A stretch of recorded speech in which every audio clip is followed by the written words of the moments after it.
Шановні колеги, вітаю. Dear colleagues, greetings. We're happy to welcome you at the presentation by a coalition of organizations responsible for protection of rights of victims of the armed aggression against Ukraine.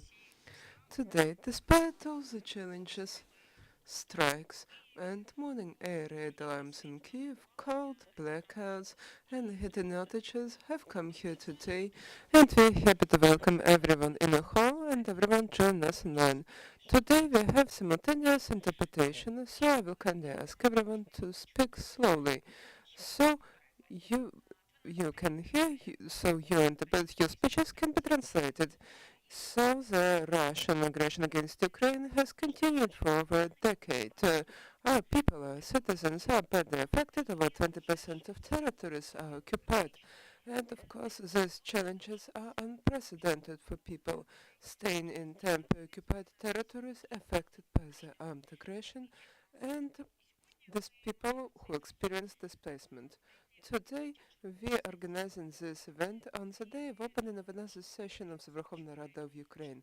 The Member of Parliament are starting another political season, and we have a number of them, not just for them, but for government, for the President of Ukraine. Today, the coalition will present two important documents: roadmap of draft laws, which highlights top priority legislative Parliament, and pending at various stages of review, the recommendation recommends or not recommends for approval. And another important step, 17 priority steps in the field of human rights protection in the context of armed aggression against Ukraine in 2026. These are important tasks, very strategic objectives the public authorities are facing in order to protect the rights of survivors. And now I would like to kindly give floor to Alyona Lunyova, Head of Advocacy at ZMINA Human Rights Center, and I will kindly ask her to tell us a little bit about the structure of this document, what's new, what are some of the updates, and why so often we talk about the need for systematic, consistent approach to and protect and safeguard the rights of survivors. Thank you for your questions. Hello, colleagues. Thank you so much for joining us today, despite all the tough conditions and challenges described by Sasha in his welcoming remarks, joining us online and offline. Yes, indeed, the coalition has been working on the priority steps for over 6 years. We try to identify those most important steps for each year and develop our recommendations for public authorities. So this year we focused on Verkhovna Rada and the Cabinet of Ministers of Ukraine. We start with 10 priority steps, then 11, then 13, and this year we have 17 because on one hand we're having more and more challenges and on the other hand some of the steps, some of the priority steps are not implemented and unfortunately just carried over for new period with in some updated format. And today we are presenting the document which first includes a section with recommendations for the President of Ukraine. It's a very important peculiarity because previously we had dialogue with the government, with Verkhovna Rada, exactly in the way we needed to, exactly in the way we have to do to discuss the support of victims of aggression. People from TOT, people went missing, displaced individuals, civilians illegally detained in TOT and in the Russian Federation. But this year we have identified several issues which are covered by the competence and mandate by the President of Ukraine. We really want to talk about it. It's about peace talks and it's about the rights of affected individuals on a peace talk agenda. First of all, people from TOT, because occupation will likely continue, but citizens are staying there. They require state support. Obviously, today we have no control over these territories, and unfortunately, our citizens are exposed to multiple risks and are persecuted in TOT. On the other basic things matters, look for those gone missing, humanitarian access, exit from temporarily occupied territories must be included on its agenda. And this is an advocated with the president in 2025. We did it at least it's very important to talk about human dimensions when we consider any ceasefire or subsequent peace talks. Moreover, our recommendations include some recommendations on security policy in respect of TOT and TOT residents because perceiving all people originating from occupied territories or displaced from occupied territories or staying in occupied territories as a national security risks result in misperception by public authorities and law enforcers and results in some measures that are slightly exaggerated and don't meet the democratic standard. I mean the governmental initiatives to apply polygraphic interviews to people with people on TOT and the loss of losing citizens because of high risks.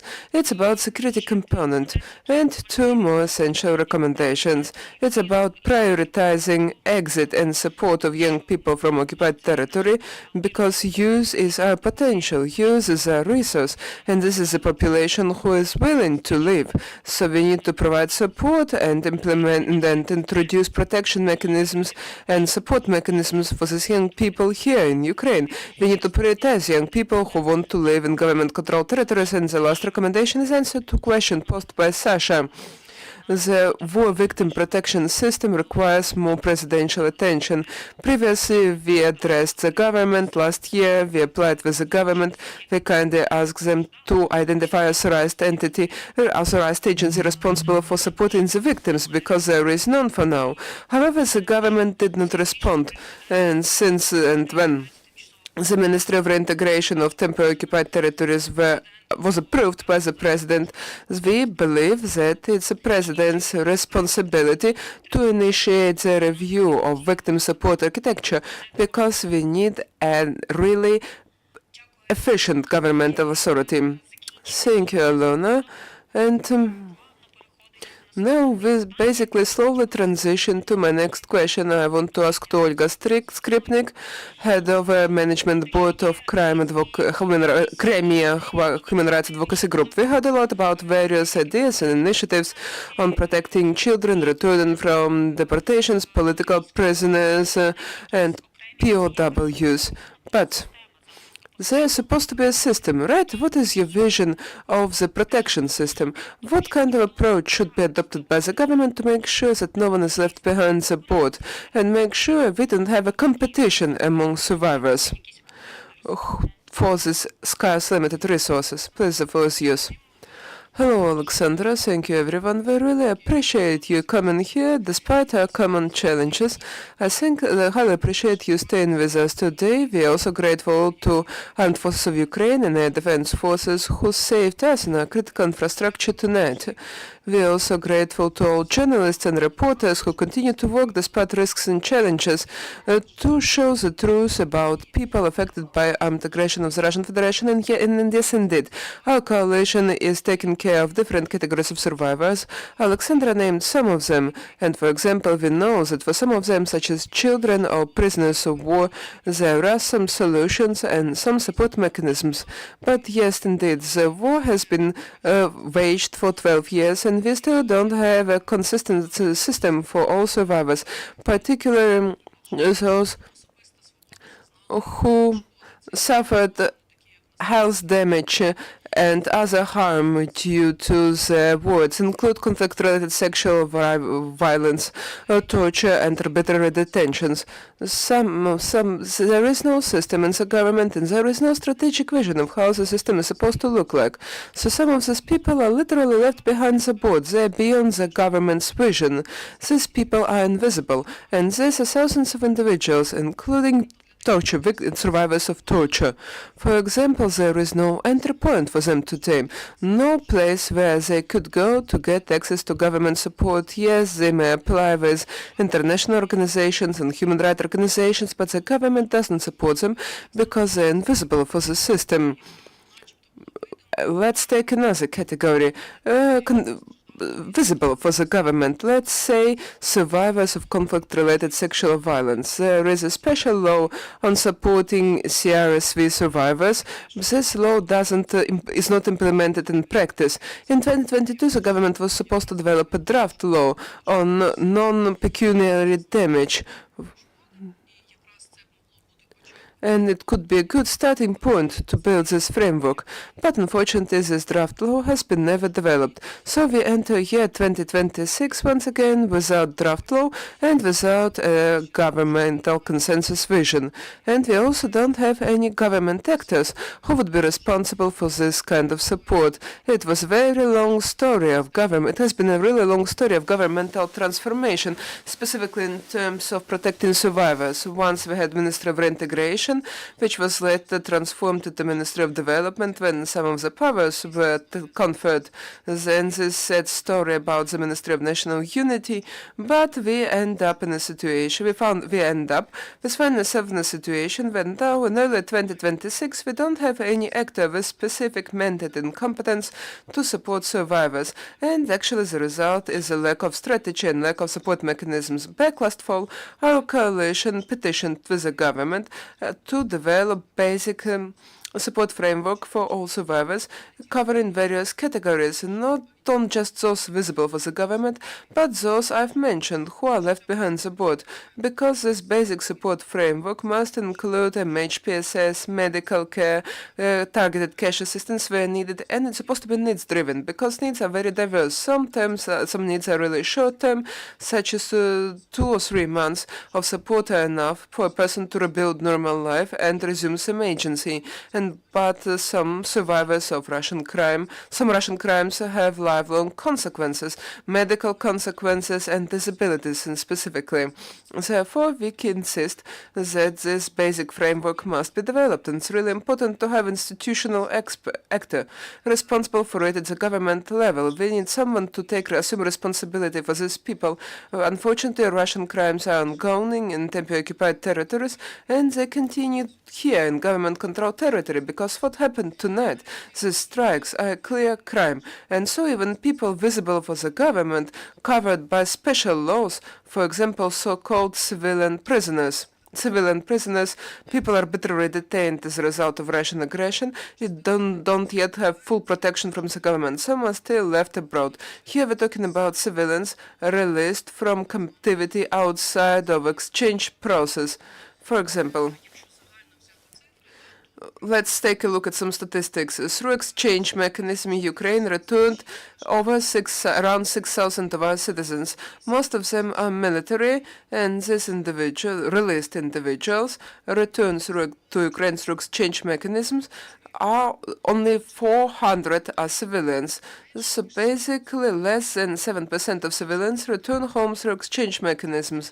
Others usually return through their own efforts, outside of exchanges, through some informal arrangements, or just Russians leave them somewhere in the woods and they independently reach Ukraine. And these people have problem with proving the fact of captivity, and unless they have proved their arbitrary detention to the Commission, they may not expect public support.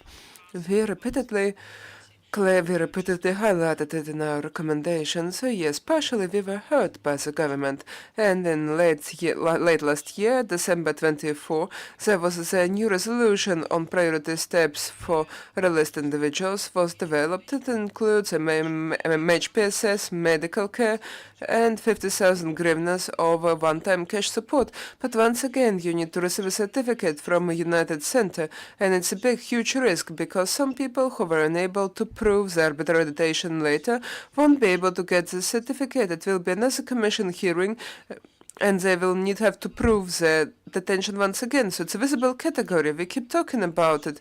We see it. We see these happy return stories, but still many of these people are often left behind the board and have no access to assistance. And then there is another very relevant problem for everyone released from captivity. This is a case management system. For now, we don't have efficient case management system due to the lack of basic support framework. Often these people need case management and follow-up. Just imagine a person who spent over 10 years in Russian prisons. They have no idea what de-application is, what QR code is.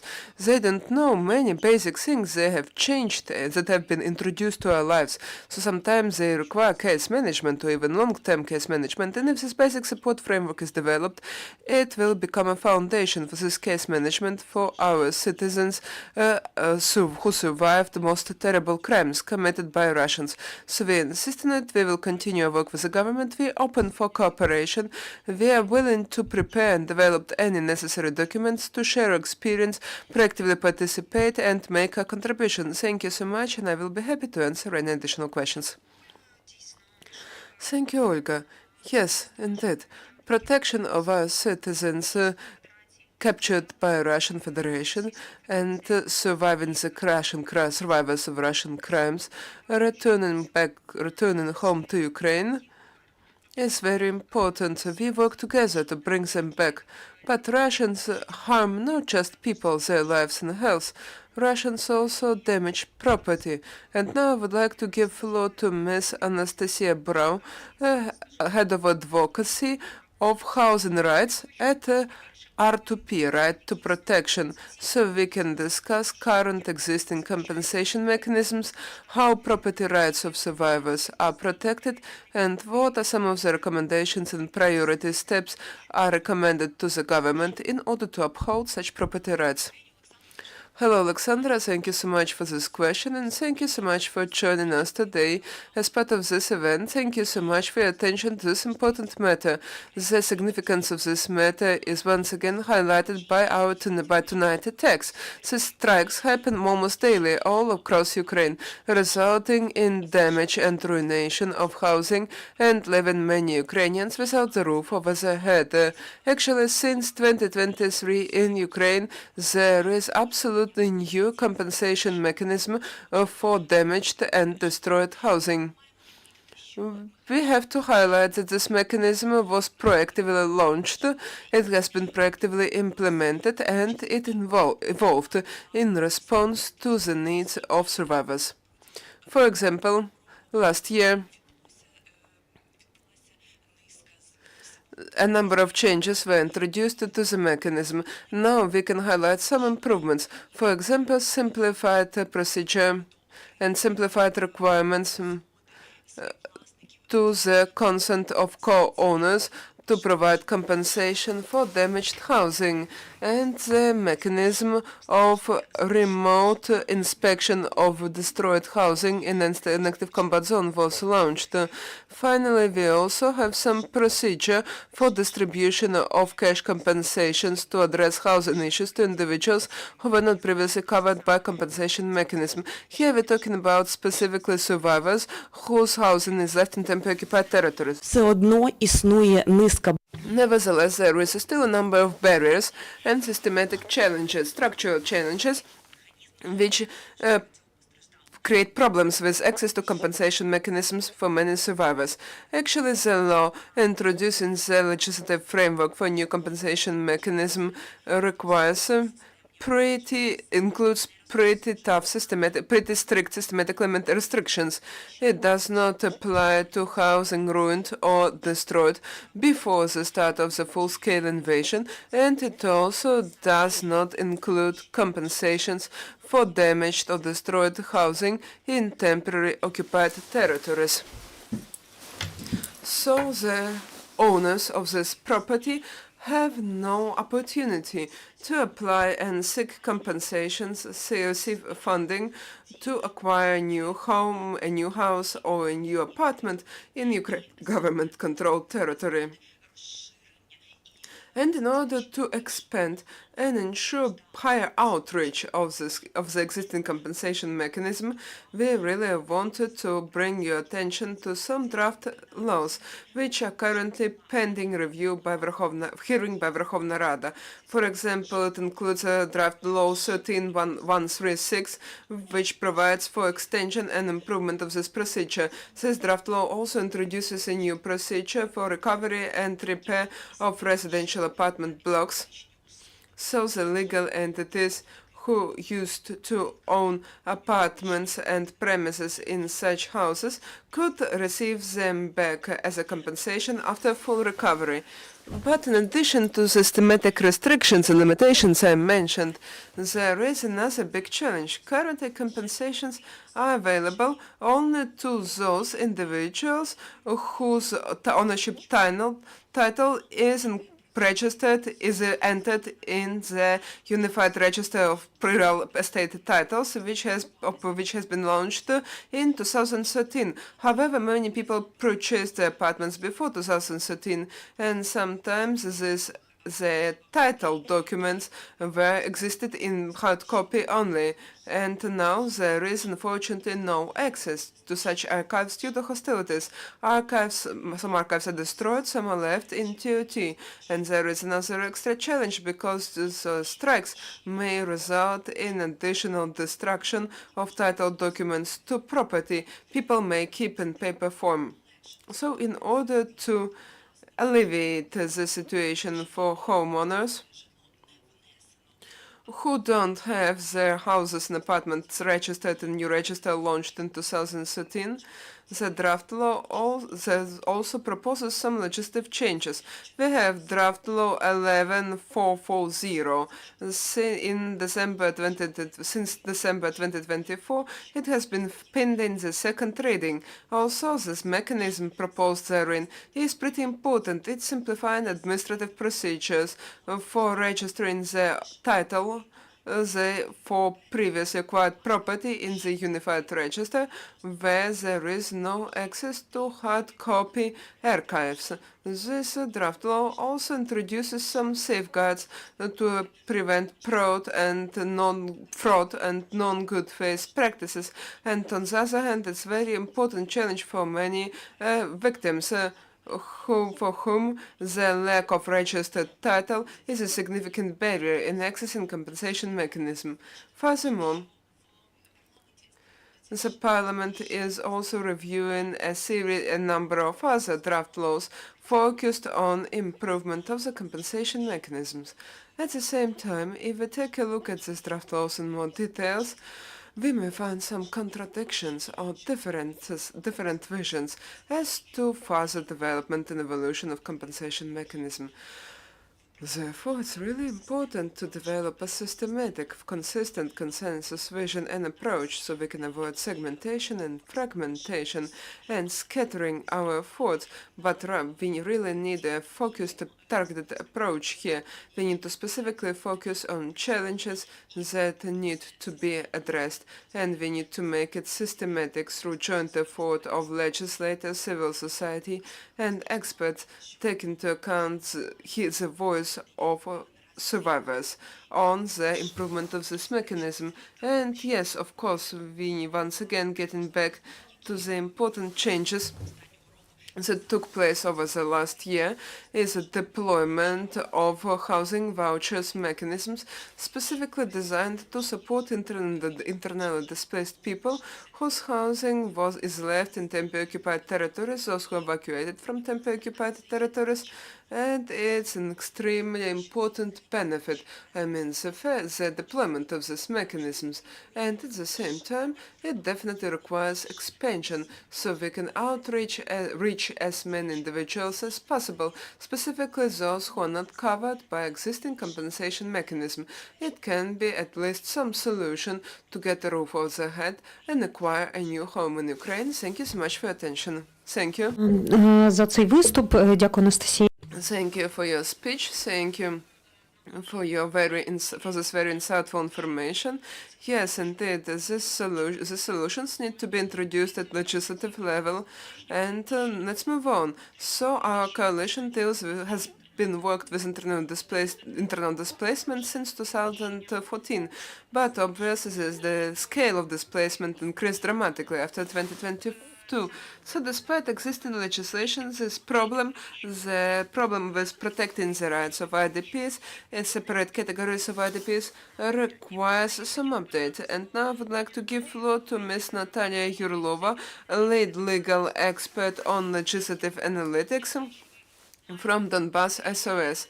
I know that you have a hotline. I know that you receive calls from people, and you have huge expertise in working with IDPs.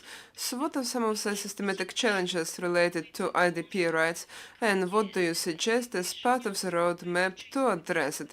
Are there any legislative initiatives focused on these matters, and is it reflected in the priority steps? Thank you for your question, Oleksandra. Hello, everyone.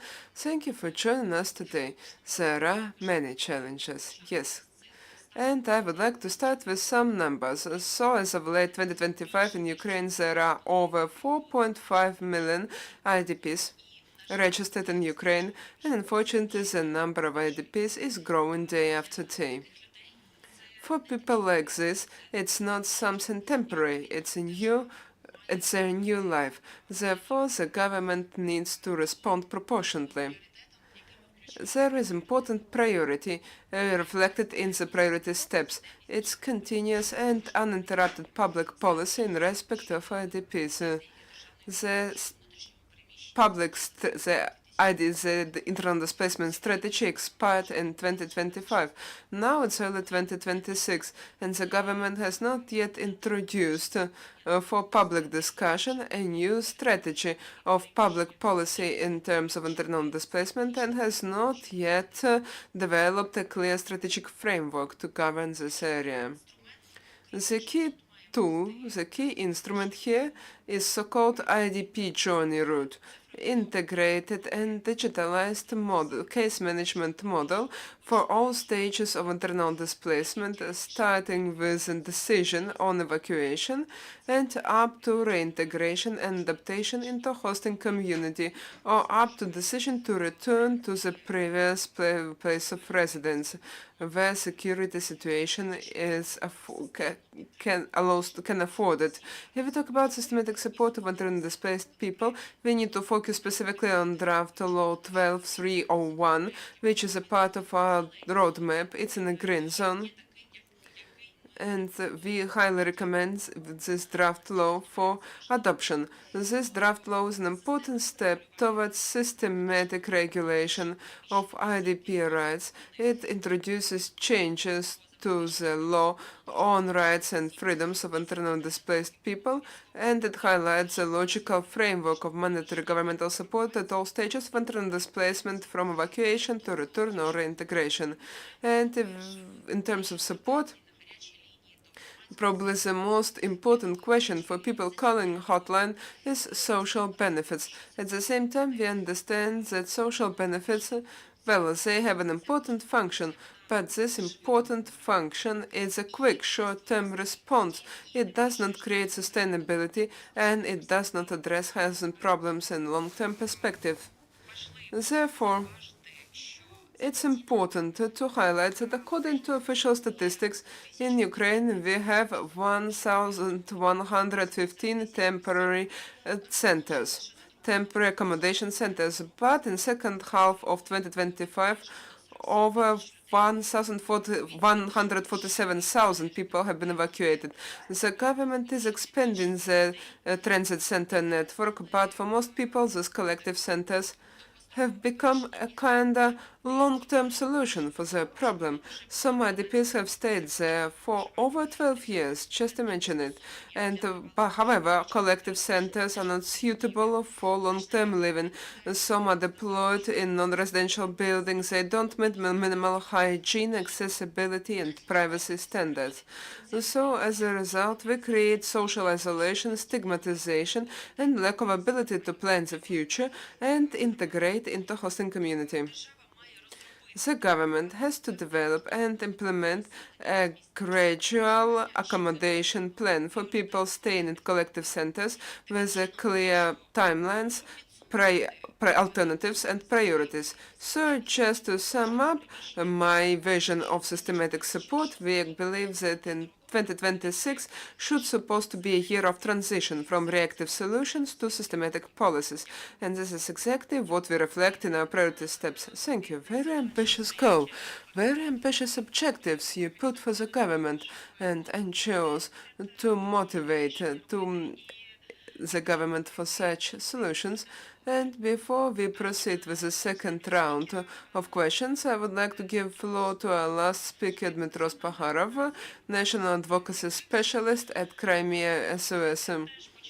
Your organization has been working since 2014 and specifically focusing on Crimea and Sevastopol, but and other temporarily occupied territories. So what does the coalition propose for residents of TOT, and what the government is supposed to do in order to protect people still staying in TOT, live in TOT, or subjected to forced spotization in TOT, or have no Ukrainian documents? Obviously, all these challenges prevent their access, the ability to effectively exercise their rights. We have listened to other speakers, but maybe we can dive deeper into this specific strategy. What can we do to protect the rights of TOT residents, and what can be done by the government right now? Thank you so much for your question, Oleksandra. Thank you so much for joining us today and expressing your interest towards this topic. So, it's actually a cross-cutting topic of this presentation, the lack of government actor.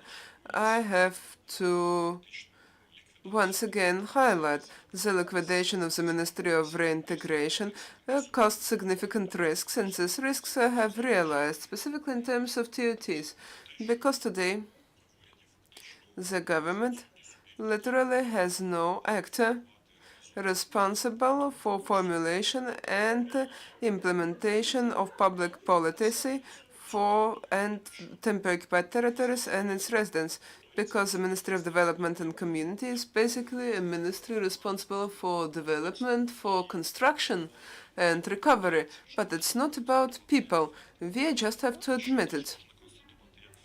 And we also have to admit that currently the public policy towards residents of temporarily occupied territories, including those living temporarily occupied territories to Ukraine-controlled areas, is ad hoc, isolated, fragmented, and sometimes poorly understood by specific citizens.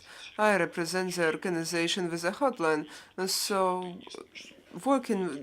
directly talking to people from temporarily occupied territories, so I know what I'm talking about. So what's this about? It's first of all about state approaches. The state does not recognize any documents issued in occupation, except for birth certificate, death certificate, and marriage certificates. I think this approach is obsolete and outdated. It precludes our citizens from proper exercise of their rights after leaving temporarily occupied territories, and it needs to be revisited. Because in addition to above documents,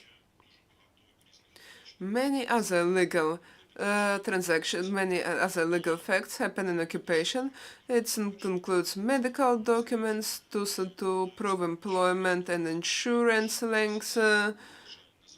Unfortunately, illegal judicial decisions are delivered, and now the government has no vision on how to treat these documents, and there is no systematic vision of reintegration, because basically there is a kind of legal vacuum there.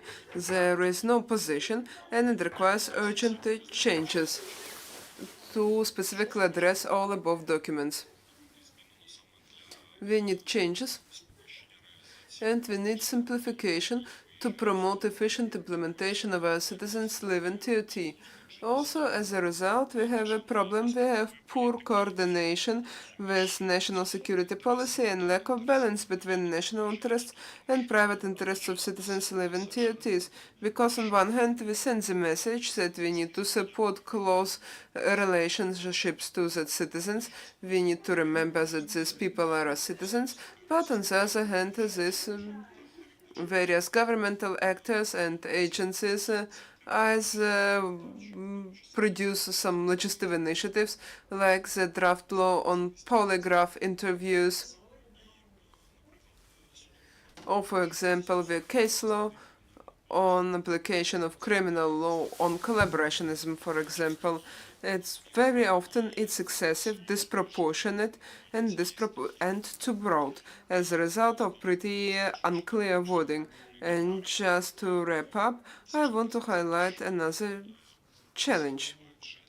Occupation is ongoing for over decades in some territories. Therefore, some approaches introduced at the beginning of the occupation are outdated. We cannot simply ignore the fact that our citizens have been living there for such a long period of time. So, after when they live in the occupation, they may find themselves in a very difficult situation. Sometimes they have no Ukrainian documents at all. Sometimes they don't even have a birth certificate, nor for documents with a photograph for proper identification. And therefore, it's really important to develop approach for using documents issued in the occupied territory. Thank you. Thank you. Now let's talk about some tough decisions. Very often public organizations and human rights advocates are on the front line of this process. They are pioneering this and pioneering advocating such decisions before public authorities, and often you need to convince public authorities to do it. So before I give floor to audience members, I will have another round of short questions for the speakers. Ms. Alyona, how do these documents work? 17 priority steps you have developed and the roadmap of draft laws. What is the future fate of this document? How these documents are supposed to reach governmental stakeholders, and what kind of feedback do you expect? Thank you for your questions. We communicate with representatives of state authorities at different levels, and of course, when we finalize our agenda, the steps, we share it with Verkhovna Rada, parliamentary committees, members of parliament, because this document is basically our roadmap for the next year. We keep advocating before the government. Moreover, in addition, I will tell you a little bit about roadmap, because usually we do special in-close presentation for members of parliament, but today we're discussing it openly, because this roadmap includes more and more recommendation every year. It's really important for Verkhovna Rada to focus on specific legislative initiatives, because there are some good laws, but they're not implemented. Some laws have not been voted for years, but on the other hand, some laws actually adopted are not efficiently implemented. For example, today you mentioned the law on non-pecuniary damage and supporting people, survivors of conflict-directed sexual violence. We have the lone children affected by war. So there is a number of legislative initiatives which are already adopted, but which require implementation and scrutiny from Parliament. We want really trying to bring attention to it. In addition to supporting specific legislative initiatives in some areas, we also expect additional legislative initiatives, such as, for example, changes to the article of the Criminal Code of Ukraine on collaborationism. There is a number of legislative initiatives, over 15, over 12. They're different, pretty different, and we need to somehow consolidate them. And Verkhovna Rada needs to pay attention. There are different approach, but eventually we need to consolidate on these matters. So we plan to do close presentation for members of the parliament to discuss priority steps of the draft law, and we also communicate with the government and Verkhovna Rada. We communicate recommendations we have already shared, and we are also sharing our recommendations with the President's office. Actually, this document is not just limited to presentation only. It's literally our own working plan, our own roadmap. And over the year, we may add some new recommendations. However, well, we're really happy when these recommendations are implemented, because, for example, some matters related to education for people and children from occupied territories have been actually implemented last year. It's really important for integrating people, and education for young people is very important. So some say there are some positive achievements. There are some things which require further effort, and we really hope for them to be implemented. So we continue to communicate, we continue to respond to these emerging challenges. For example, recently, we published an open statement for retirement benefits for people from TOTs and for such emergency situations happened. But basically, we believe that the government fulfills at least some recommendations we suggest. The lives of people affected by war would be easier and better. So we are committed to move on. Thank you. Thank you. And my next question is for you, Natalia. Blitz question. So we see queues of elderly people on social media. What happened and what did the government miss? What was supposed to be done to avoid this catastrophe among this cold, freezing winter? Thank you so much for mentioning this topic. Of course, we can't forget about it, and it definitely requires emergency response by the government. Yes, indeed, me and my colleague, we petitioned to the government, urging them to immediately respond to this situation. So what happened?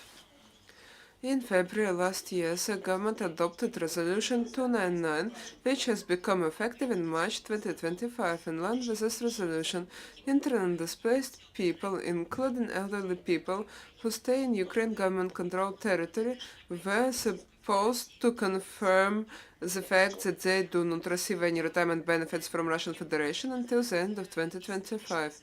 However, now we have a real disaster, a really catastrophic situation, and in line with official statistics by Ministry of Social Policies, 377,000 pensioners have not received any benefits in January, and most of them won't receive none in February, simply because they had no idea that they were supposed to do something till then, 2025.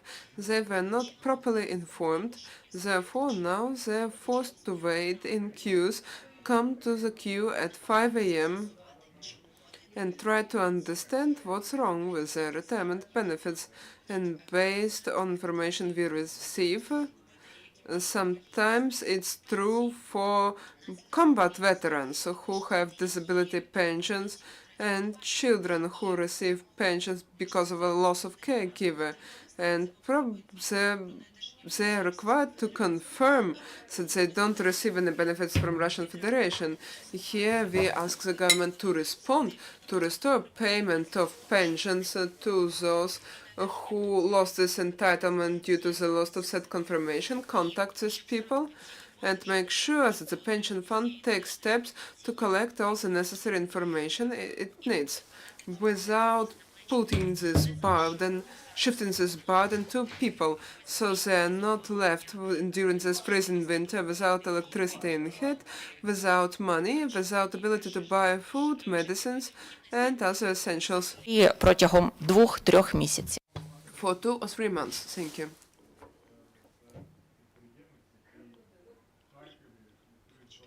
Oh, I'm sorry. Thank you, Ms. Natalia. I also have a question about evacuation and return of people from temporary-occupied territories. I think its question is from Dmitry. So what are some specific challenges faced by young people, and not just young people, when living in Autonomous Republic of Crimea and other temporary-occupied territories as part of return process? What are specific challenges and what are suggested solutions? Thank you so much for your question. First of all, the key problem faced by younger people as compared to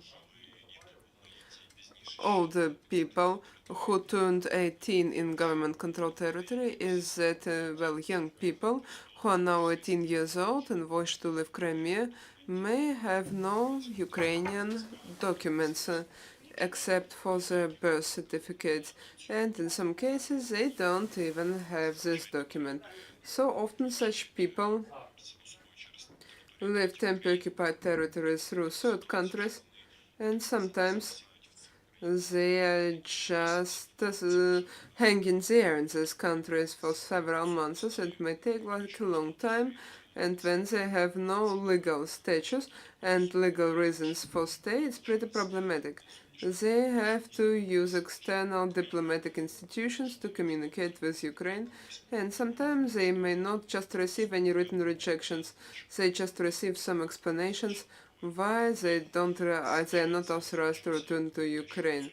Usually, it says there is no information on state demographic register, which is an absurd, because it doesn't take into account the realistic situation on the ground in temporarily occupied territory. Obviously, there is no data in the register, and if the person has been born soon before, was born soon before the occupation, or was born during the occupation, and we have no idea for how long this occupation is going to last, but potentially more and more people will be born who had spent their life up until 18 years old in occupation. And now the legislation doesn't take into account this fact. As for people successfully returning to government-controlled territories who received the certificate, they facing challenges when applying for passport during identification procedure at the State Migration Service of Ukraine, because they usually don't have documents with a photograph. They don't have passport, international passport, or other document with a photograph for either identification. And this procedure requires witnesses for identification. But, well, how realistically for you to engage witnesses when you live in occupied territories? Sometimes parents don't want their children to leave territories, and parents are the basically first that comes to mind when we consider potential witnesses, attesting witnesses, and people from temporary occupied territories sometimes may not want to deal with Ukrainian government authorities due to a number of different reasons. So if we sum up, the process of return and receiving Ukrainian documents is pretty challenging, including for people, especially for people who have no legal background, who don't know where to go, and often just come to IDPs representing a coalition for suggestion to how to do it properly, asking for advice on how to do it properly. And as soon as people start communications with public authorities, they understand it's not that easy and simple. And they're not really and they perceive it like they're not welcomed here because of these complicated procedures, making them stuck in Belarus or Turkey for a pretty long time. So after returning to Ukraine, they may also stay for a long time without passport and without identification code, which entails severe limitations in terms of access to healthcare and employment. Thank you, Dmitry. I have a few more questions to our speakers, but do we have some questions from the audience? Yes, please.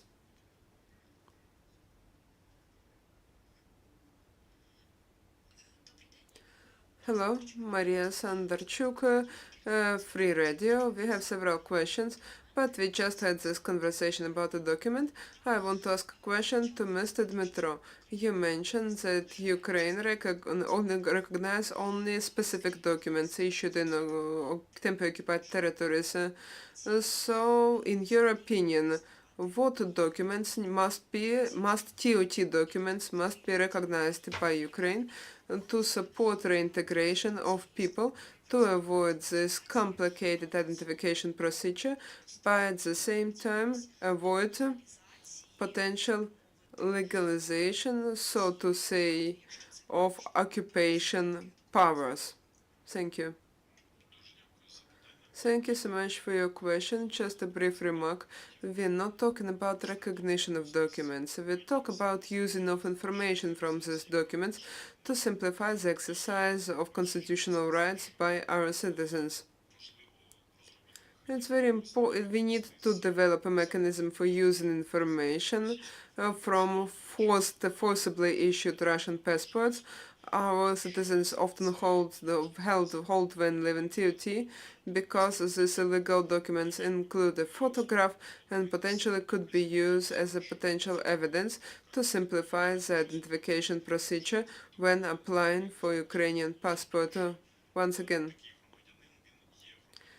this individual is a Ukrainian citizen by virtue of law.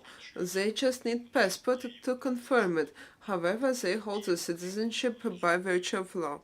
And in addition to developing this mechanism for using details from Russian passport, it's really important to develop a mechanism for using information from medical documents because it's important humanitarian matter. It's politically neutral. All people get sick. All people need medical care, and everyone staying in temporarily occupied territories has some medical record. So it would be good to be able to process these records and take them into account when receiving treatment in Ukraine. Що наступним етапом можна розробляти And the next stage is to take into account details from documents from employment and insurance documents. Well, actually, Dmitry mentioned that there is a procedure for vital records. It's a judicial procedure, and people who cross the line of contact before administrative border with temporarily occupied territory of Crimea before 2022 could file application with the court. However, it was quite challenging. Now it's absolutely complicated. According to the statistics, the number of such birth registrations in TOTs is going down. And actually, we need to find administrative procedure. We don't need to involve judiciary into this process. It's a priority objective. Before last year, we had a draft law, we prepared it, we advocated it, that introduced this administrative procedure. After the change of government, well, it was a government-initiated draft law, so it was revoked, and now Verkhovna Rada has no vision of this procedure. We believe that for vital records, the government can definitely introduce extrajudicial administrative procedure, maybe through administrative commissions or other mechanisms, but with no judicial proceedings to verify this fact and issue Ukrainian documents. So we continue talking about it because it's another important challenge. Thank you. Thank you. Any other questions from audience? You have another question, please. Okay, thank you. You also mentioned visible and invisible categories of survivors, and we have a special category, and people internally displaced in 2014. They are visible because they've accommodated at collective centers, received some kind of support, but as Ms. Anastasia mentioned, now these people cannot expect for housing, are not eligible to housing compensation, and there is a problem with ADP benefits because only people who left until 2025 are eligible, 2022 are eligible to these benefits now. So what are specific challenges faced by this category, and what legislative solutions are included in your roadmap to address it? Anastasia, Natalia, who will start? Okay, thank you so much for this question. Yes, indeed. We have a problem with compensations with housing for such people if it was destroyed or damaged or just left in temporarily occupied territory. Currently, such people are not covered by existing compensation mechanism. So, even if the housing was not damaged, if it's intact, they still have no access to it, their rights are not protected, and therefore they're in a pretty vulnerable situation. Therefore, in order to support such people, we need to develop alternative mechanisms, alternative solutions, specifically targeting this population, or we need to expand existing compensation mechanism. So currently there is some improvement towards alternative solutions. I already mentioned it, such as government resolution, which was introduced last year regarding the housing vouchers for IDPs.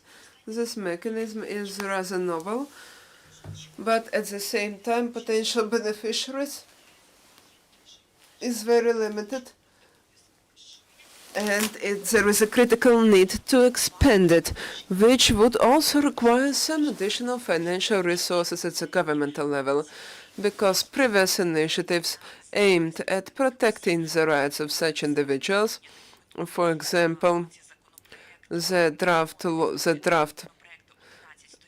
11161 has been never signed by the president, so it's not enacted.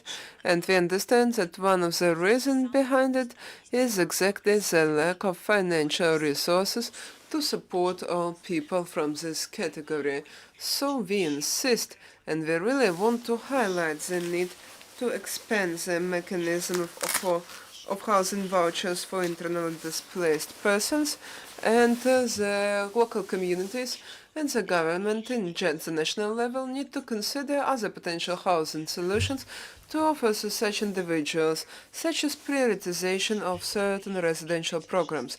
Now we observe significant changes in our housing legislation, so we need to keep such individuals in mind, we need to remember about them, and we need to offer some solution on site while we wait for expansion of compensation mechanism or the occupation, so they come back to their previous place of residence, so they have dignified, safe and appropriate living condition in government-controlled territories during this particular period. Thank you.